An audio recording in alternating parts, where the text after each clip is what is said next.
Huma 208 l-każi ġodda ta' COVID-19 li ġew irreġistrati f'pajjiżna bejn l-Erba' u l-Ħamis. Din ċifra tella għal 17,400 numru totali ta' persuni li ħadu l-virus f'Malta sa mill-bidu tal-firxa tal-pandemija fostna fl-aħħar 24 siegħa fi 200 persuna oħra. Biex issa huma 14,452 dawk illi fiequ.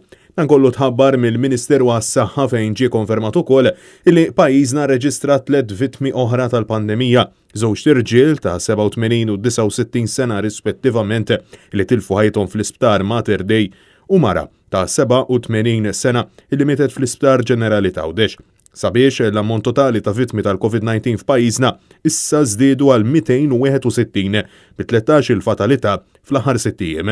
B'hekk il-każi attivi issa jammontaw għal 2687 naf il-waqt li tul il-jum tal-Erba' nataw 1141 vaċċin b'401 jingħataw it-tieni doża.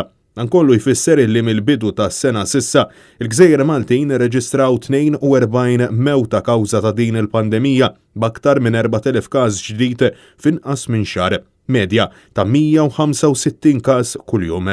Dawn in-numri juru realtà differenti minn dik li pinġa l-Prim Ministru Robert Abela meta fid-29 ta' Novembru wieħed bidu ta' triq lura n-normalità mas-sena l-ġdida, normalità li din il-ġimgħa ġiet posposta minn Abela stess għal Marzu.